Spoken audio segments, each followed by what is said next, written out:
கலை உலகத்துக்கு மட்டுமல்ல, தனிப்பட்ட முறையிலும் மிகப்பெரிய ஒரு இழப்பு என்று தான் சொல்ல வேண்டும்.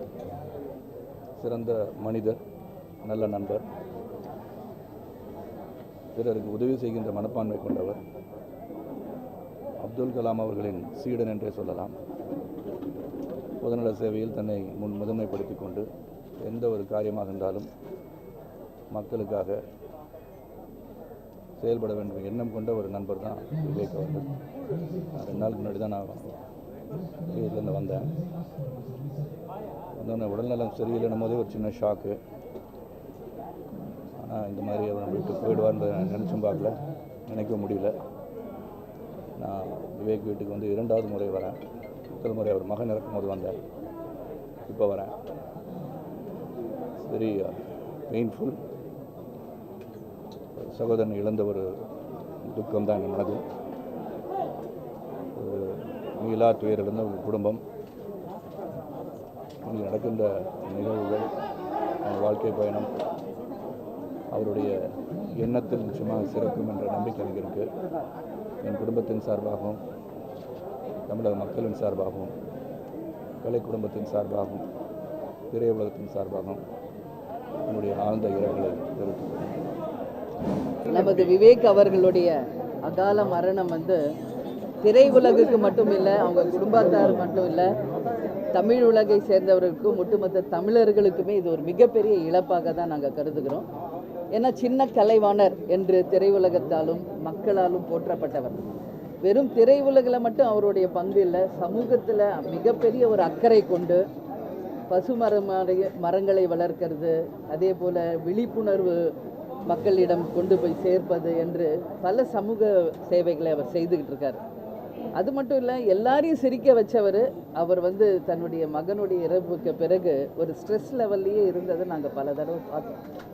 கேப்டன் மேலே ஒரு மிகப்பெரிய பற்று உண்டு அவருக்கு. கேப்டனும் விவேக் மேலே மிகப்பெரிய ஒரு மரியாதையும் பற்று கொண்டவர் தான் கேப்டன் அவர்கள். இந்த செய்தி கேட்ட உடனடியாக நீங்கள் சென்று இறுதி அஞ்சலியில் கலந்துக்கணும் அப்படின்னு சொன்னாங்க. தேமுதிக சார்பாகவும் கேப்டன் சார்பாகவும் எங்கள் குடும்பம் மற்றும் கட்சி சார்பாக ஒட்டுமொத்த திரையுலகத்தின் சார்பாக அவங்க குடும்பத்தாருக்கு ஆறுதல் சொல்லியிருக்கோம். ஆறுதல் என்பது வெறும் வார்த்தைகள் தான். அவங்க 2 மகள்களும் மனைவியோடும் நான் பேசும்போது ரொம்ப மனசு கஷ்டமாக இருந்துச்சு.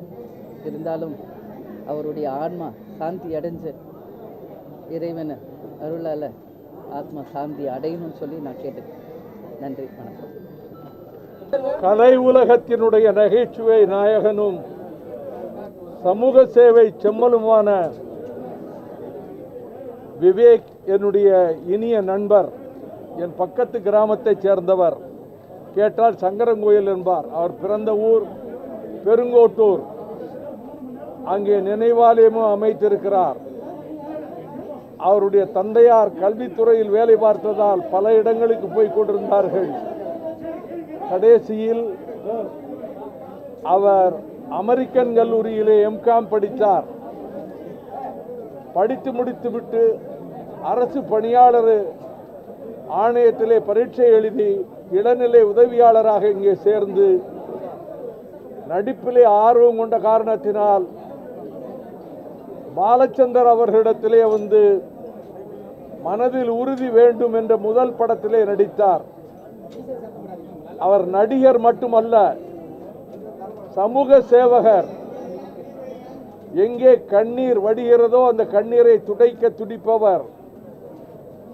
இயற்கையை வளப்படுத்துவதற்காக லட்சக்கணக்கான மரங்களை ஊன்றியவர். ஒழுக்கம் நிறைந்தவர். இந்த சமூகம், தமிழ் சமூகம் உன்னத நிலைக்கு வர வேண்டும் என்று பாடுபட்டவர். அவர் மகன் இறந்த போது அவர் வீட்டில் போய் 2 மணி நேரம் இருந்தேன். அவருக்கு ஆறுதல் கூற முயன்றேன், முடியவில்லை. குமுறி குமுறி அழுதார்.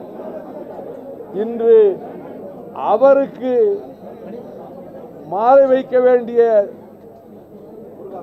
ஒரு அவலம் நேரிடும் என்று நான் நினைக்கவே இல்லை. கலை உலகில் இருப்பவர்கள் விவேக்கை போல் இருக்க வேண்டும். அவர் அதற்கு முன்னுதாரணம். அவர் புகழ் வாழ்க.